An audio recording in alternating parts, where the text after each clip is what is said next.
Hi, good afternoon, all of you. Wish you guys a very happy Independence Day. Happy Independence Day, sir. Happy How was the Independence. flag hosting? Happy Independence Day, Rashmi. Has she logged in? Yeah. Yeah, Rashmi has logged in. Yeah. So, how was the flag hosting today? Flag hosting was done on 13th only. Flag Har- hosting was good, sir, and then we had a good meal also after that. Okay, that's good. Rashmi, you guys did flag hosting on 13th itself. You Yeah, said. 13th. Oh, Har Ghar Tiranga was started from 13th, na 13, 14, 15. Oh wow, that's good. Okay, So that's today we great. plan to go to town and see the Sorry, see what? Mumbai lit up from that side. Okay, okay. No, so I we are think. planning to go to town, drive down to town and see Gateway of India. Okay, okay, got it, got it. I think even VT station would have been lit up with a lot of colors of the Indian flag. Okay. Are you guys able to hear me? VT station and the town lit up from the other side. Okay, okay, that's great. All right, I won't waste too much of time. I will just quickly wrap up some small items for today, and let's see how we can do this. Okay, let me know if you are able to see my screen. Yes, sir. Sir, by Oh, 5:30, if we can finish it off or 5 o'clock. sure, I will try my best to get it done. Okay. All right. Let's look at these three concepts, which I just wanted to cover because I was looking at these menus or these ribbons one by one. We Okay. have most of the time we have spent a You're lot not of time in audible. the. Hello. Yeah, I'm not Yeah. audible. Yeah, now you are. Uh, uh, okay, just give me a moment. Let me. Is it audible now? Hello. Yes, sir. Yeah, it's audible, right? Yes, yes. Okay. So, are you guys able to see my screen? Yes, sir. I think Vaiju some issues there. Okay. Vaiju, are you able to hear me? Yeah, I can hear you. Okay, that's great. Um, so shall we start, or do you want to adjust some audio or video, No, sir. It's fine. right? Okay. So see, I was going through all these tabs one by one, okay, and I was trying to figure out what exactly we may have missed, or we want to cover something more Sir, special. So your voice is cracking. my voice is cracking. Yeah. Okay, give me It's one clear. moment. Rashmi says she is able to hear me clear. Vajanti, can you please check your audio? Maybe network issue something. Yeah, maybe there is a network lag.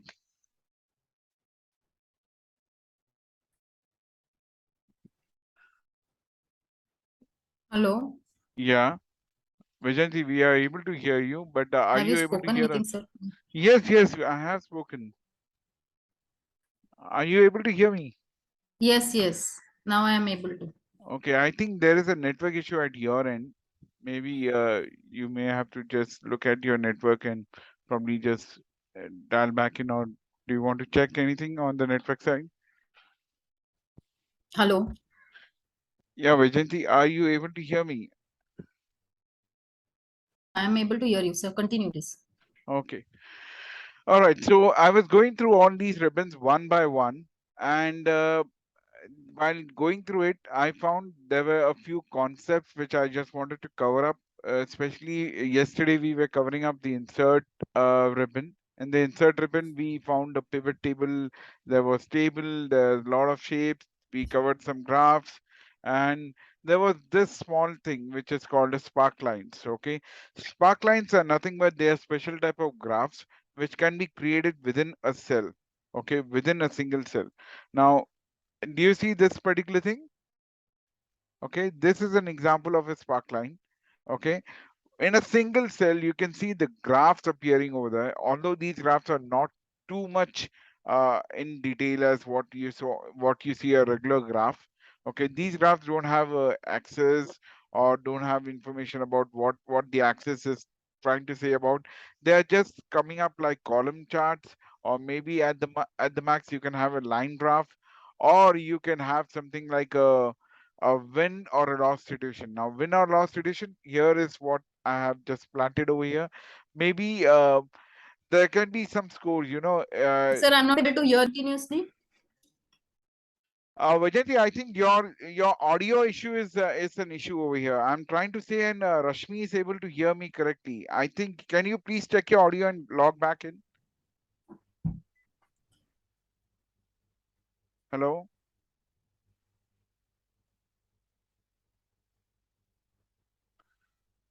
Rashmi, are you able to hear me? Yes, yes. Okay. Uh, how do we start now?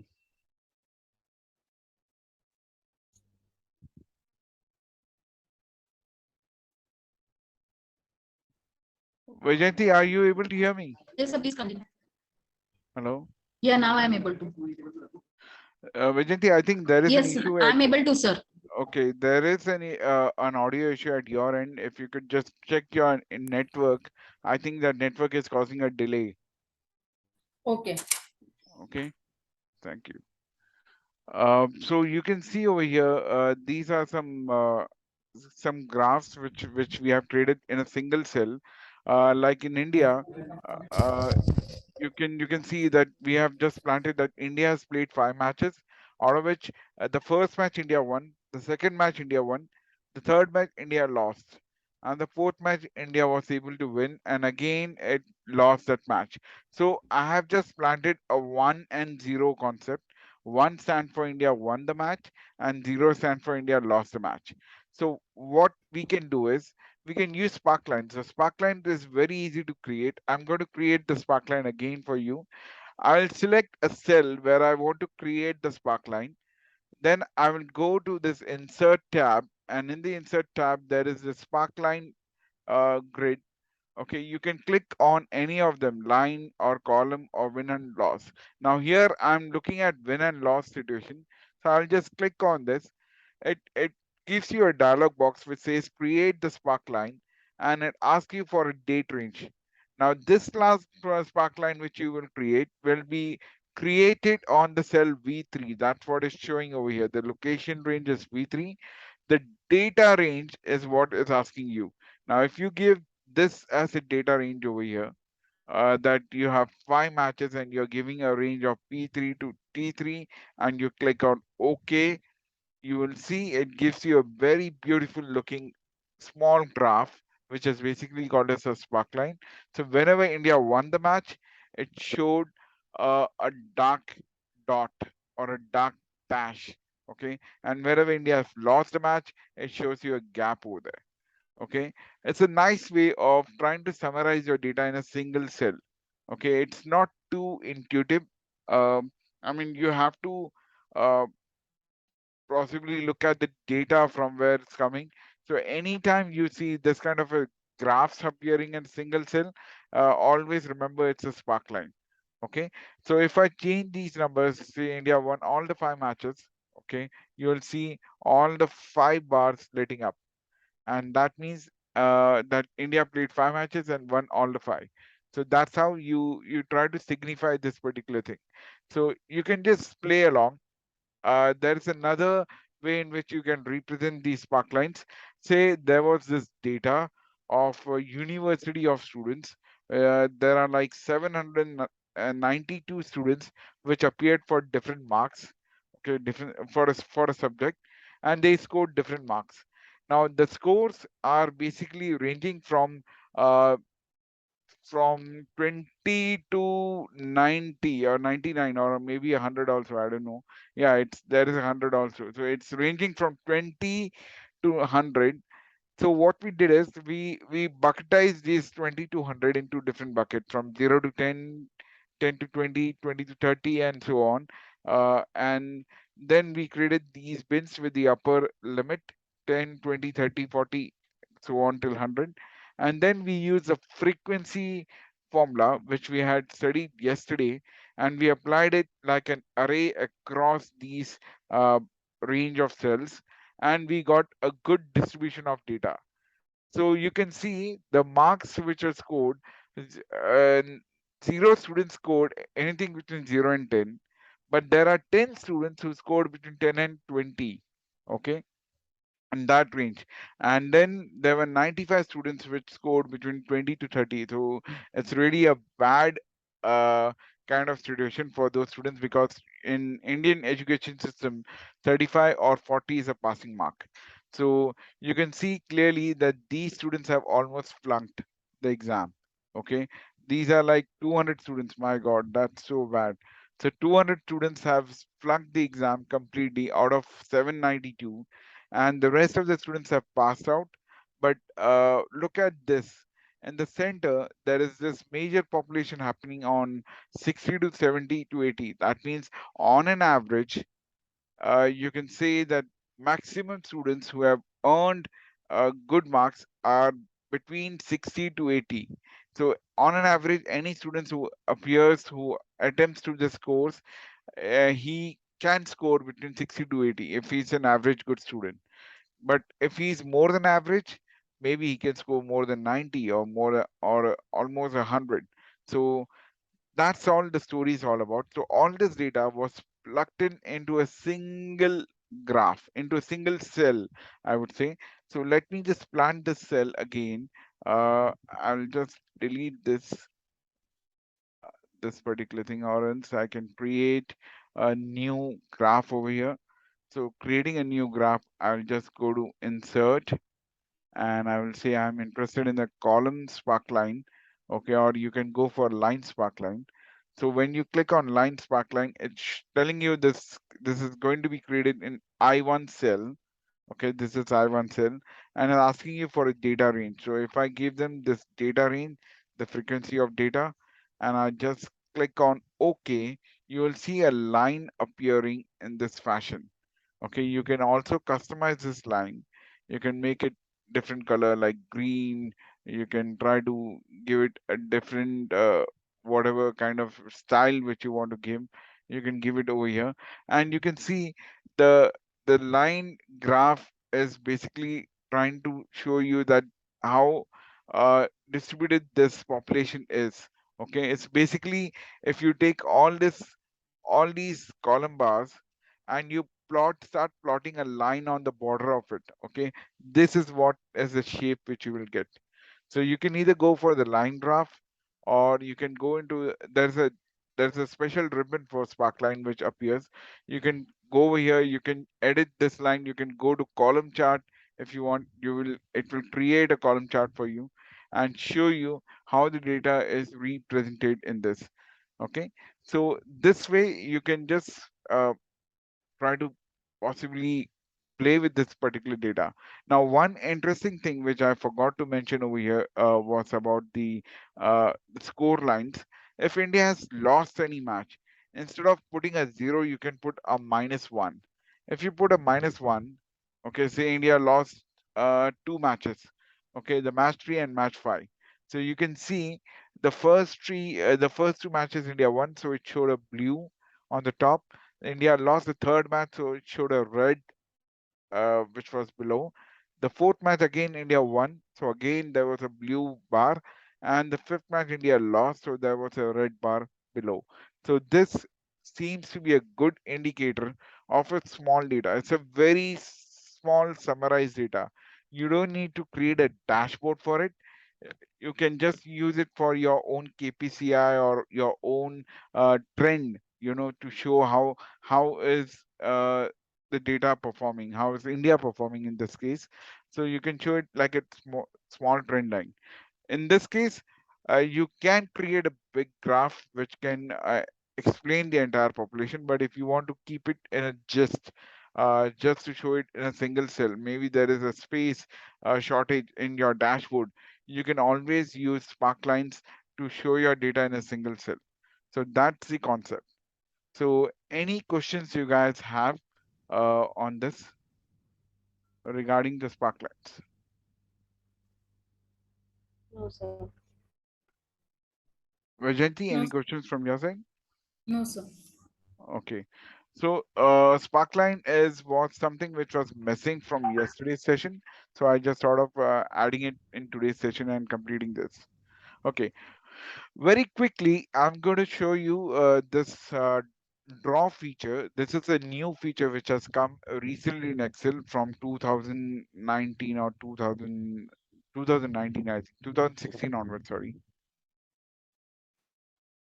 What happens is this is basically used for those people who are creative, who wants to show a lot of learning, who likes to draw a lot of diagrams and explain the concept to their faculty or to their students. So it's basically targeted to those audiences over here. So the whole idea over here is that you can go and select any pens. There are different kind of pen, pencil, highlighter, any kind of concept is made over here. You can select a pen. The moment you select a pen, it gives you an option. How thick do you want the pen?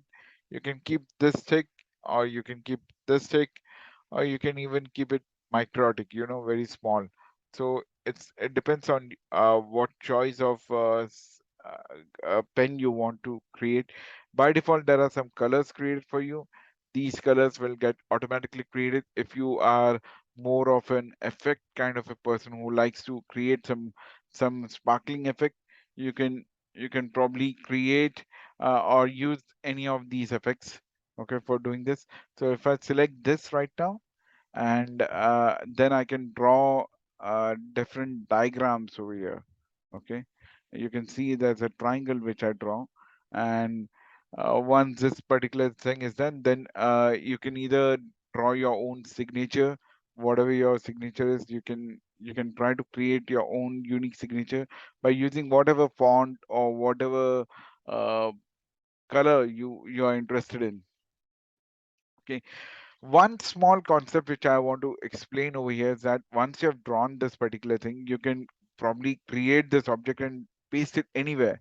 So for that, you can just click on the lasso select feature. It will allow you to go and draw this border around your object. It will show you this object. Then you can take it and you can drag it anywhere you want. You can copy it, you can replicate it, you can do whatever stuff you want. Now, one additional thing which people really do with this is that once they have selected this lasso effect and they know that they are not so genius in creating straight lines with the triangle, and they want Excel to give them a proper triangle of this shape, they can use this thing called as ink to shape. So once you click on ink to shape, it will convert your drawing into a perfect triangle, almost identical triangle to the shape which you have created. So it converted the shaky line of a triangle into a perfectly looking line coming out of Excel with the same effects as the font which I selected. So this is a good to know feature, although it can be used for creating signatures, it can be used for some creative stuff. Some people like to add certain things into your signature. So this is what you can do with it. Or if you have a pen, not with mouse, it doesn't work too great. But if you have something like a jotter pen, where you can create notes, you can write something. So this is a good option to use the drawing feature, and it gives you a lot of people who are in research, who are more of a tutor. It helps them to train the audiences very effectively using Excel. Okay, so any questions on this you have? No, sir. Okay. So how to create a signature on Excel? See, you can create a hand. I mean, with the mouse, it will be very difficult. But if you have something like a, a jotter pen, there's a device which comes which helps you in creating the exact signature. With the with with the mouse, I think there is a limited scope. You can try. See, you can just write down like this, and you can create your own signature. You can say, uh, see, you can see my handwriting is coming so bad. It's like a doctor's handwriting. But yeah, uh, this is how you can try to attempt to create the signature over here. Or else you can, what I do is, there are some yearly affirmations which are required in my firm. So I have signed it on a plain paper. I have scanned that paper, and then I take an image and I paste that image in the PDF wherever it is required. So that's how I try to manage my signatures. Okay. Okay, okay, sir. All right. So this was one concept of the draw ribbon which I wanted to cover. And quickly, I'm going to cover a concept of name manager. Name manager is basically, you will see in the formula tab, there is this thing called as a name manager. Now, before I even attempt on the name manager, have I ever covered this concept of name manager?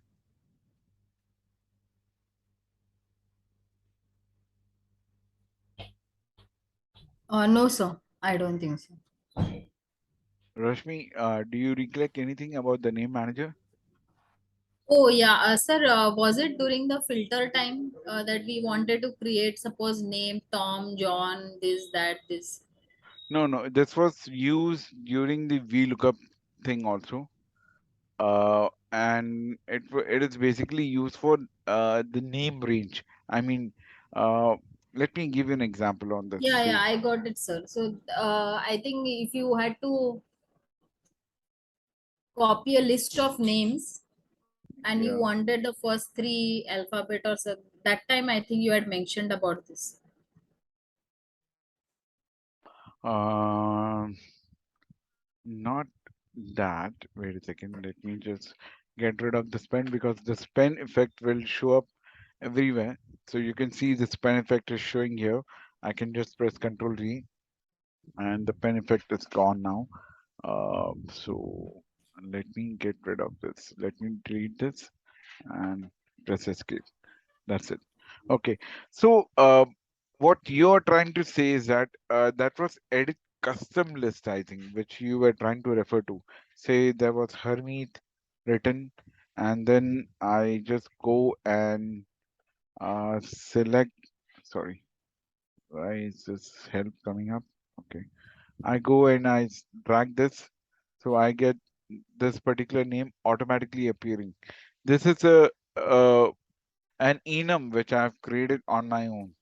Are you referring to this?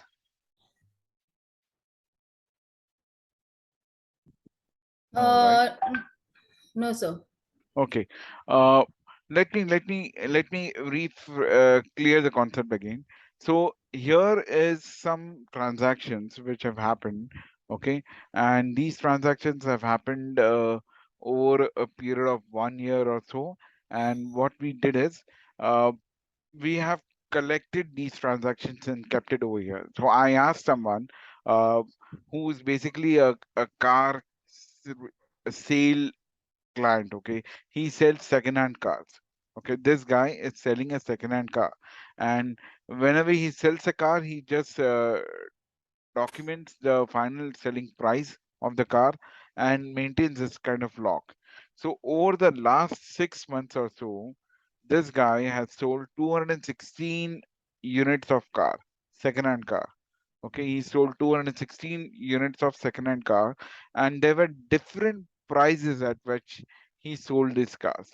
Now we need to perform some analysis, which I've already done over here, but I want to make you a bit more smarter in making your choices, okay, for using your formulae to make your formulas look more smarter, more powerful.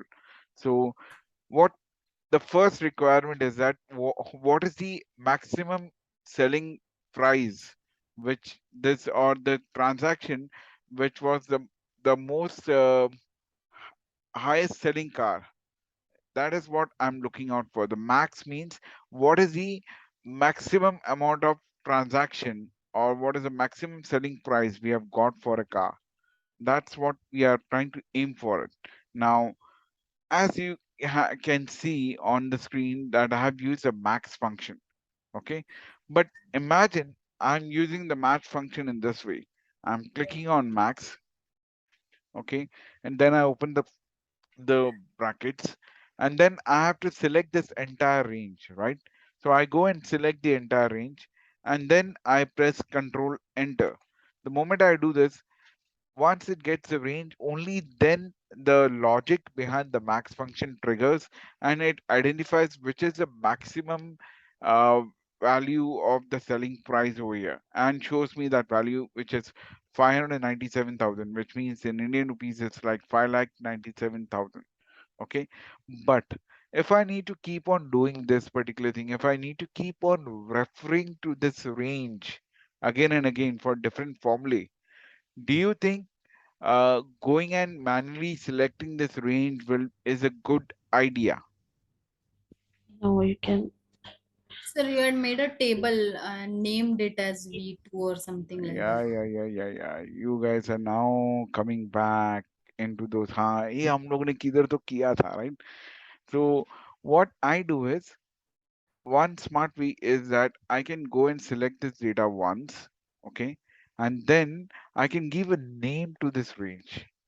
Okay, how do I give this name to a range? I can go to the formula bar. I can click on the name manager, and it gives me a nice good looking window where it says what is the name, what is the value, what you refer to, scope, comment, everything. So I can click on new, and then it asks me what is the name which you would like to give this range. I will say sale price of second hand car. Okay, I can give it like this. Or if you guys are not so, it may doesn't make it readable, I can make an underscore. I can say sale price underscore second hand underscore car.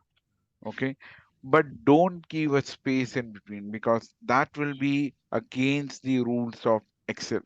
You cannot give a space to such ranges. Okay, it will create Excel will not allow you to do so. So you can give a good meaningful name.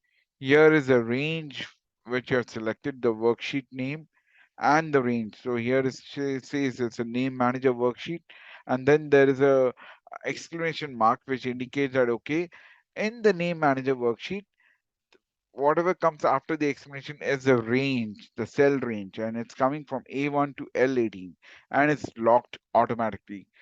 I didn't put any locks over there. It picks up the locks automatically, and it just wait for you to click on OK.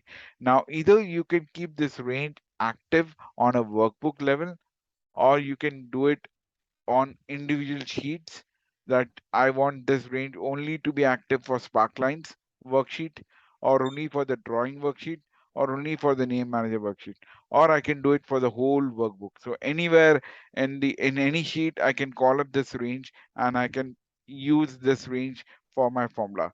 So it's good practice to always keep it on a workbook level.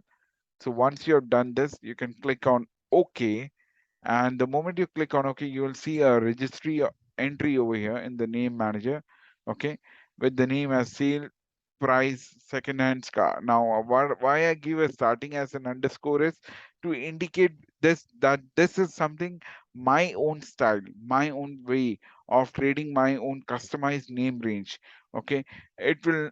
There can be a file which is shared by multiple people, and they may create their own cell ranges. So I don't want to mix up my ranges with them, so I keep it a different signature. I always start with an underscore, and that helps me to identify that this is a name range which I have planted over here in this worksheet. So once it's done, I can click on the close. Okay, you can see if I click anywhere in the workbook, okay, if I'm on this cell Q21, I can pick up the whole range either by going into this name box, and you can see this will by default show me what is a defined namespace over here. The moment I click on this, the whole range gets selected automatically, and the name box manager, or the name box, is showing you the name of my range over here. All right. Now what I will do is I will plant my formulas very skillfully.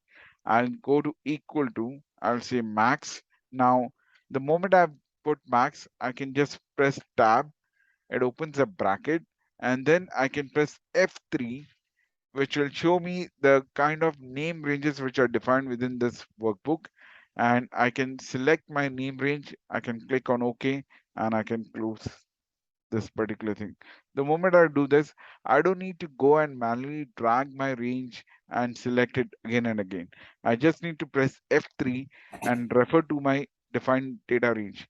I can do the same thing again with another formula called minimum, which will give me the lowest selling price of a second-hand car.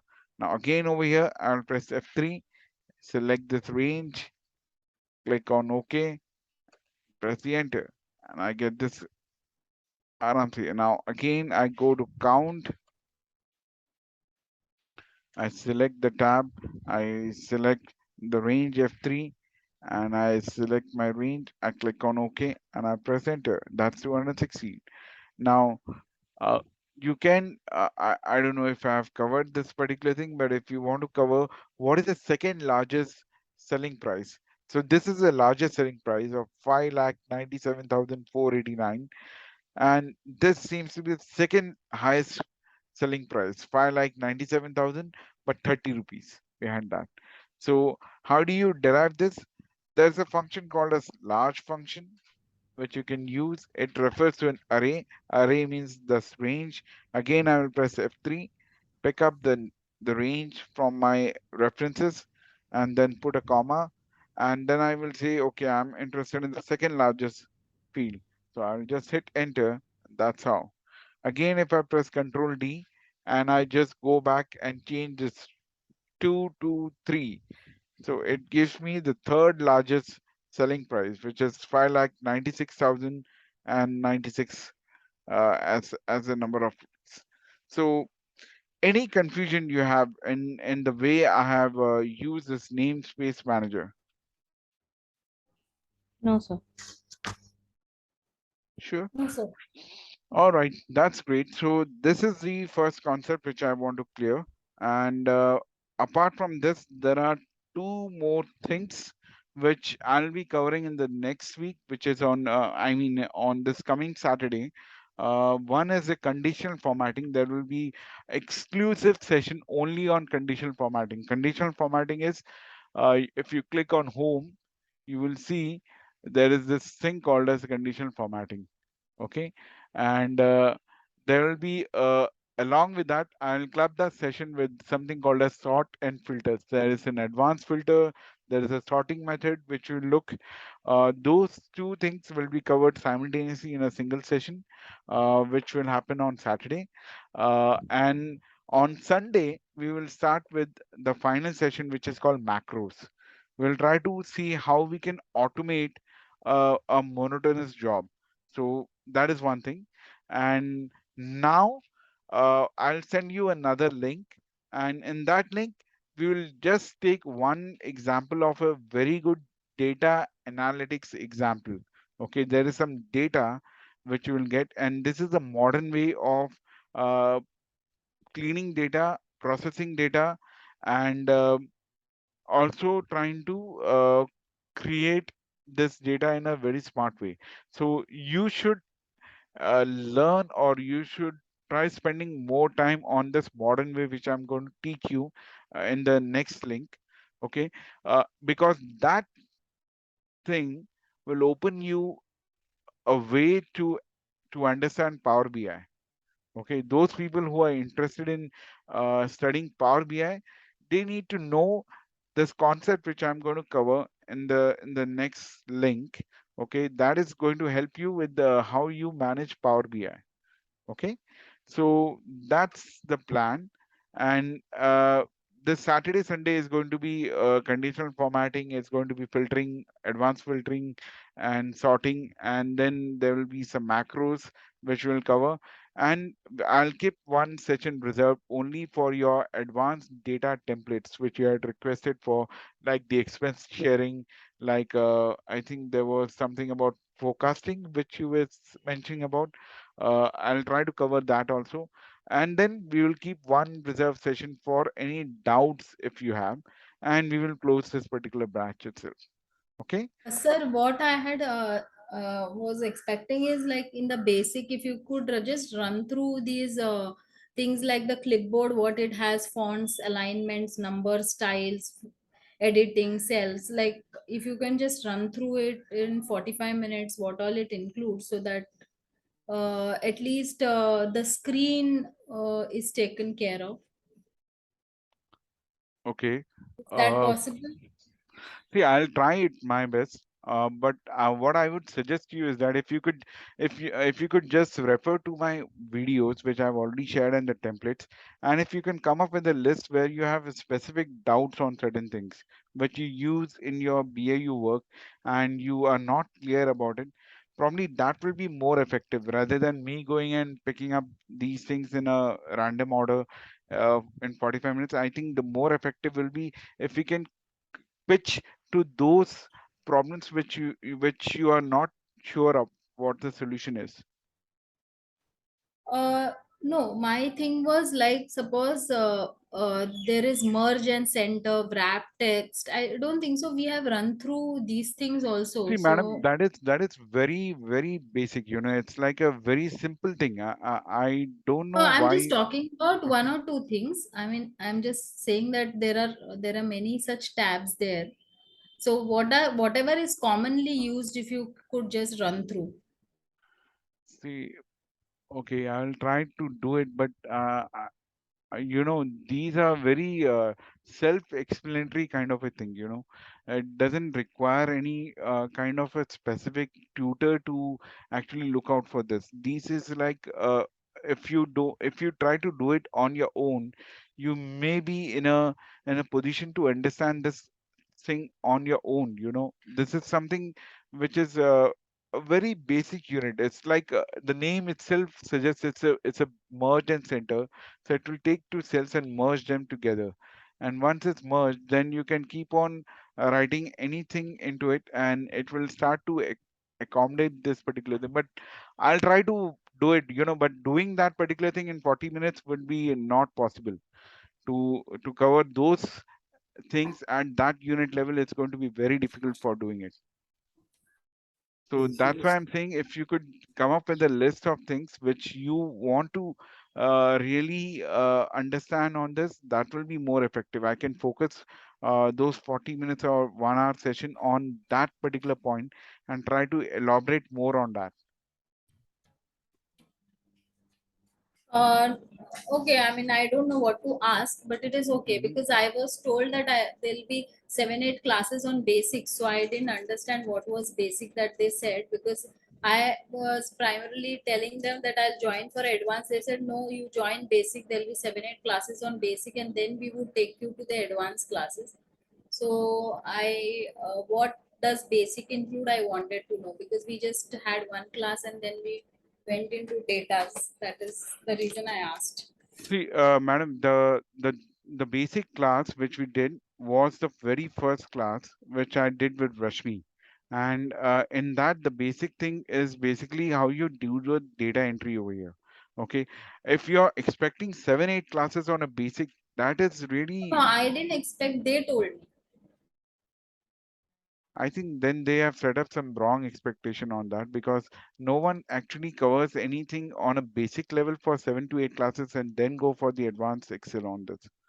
That's now in 7 to 8 classes, you can even close the entire Excel course, including the basic and the advanced thing. But if you're expecting that to go and learn all these icons on one on each and every level, that is really not possible. It's like a very exhaustive session will be required. No, And no, exactly, sir.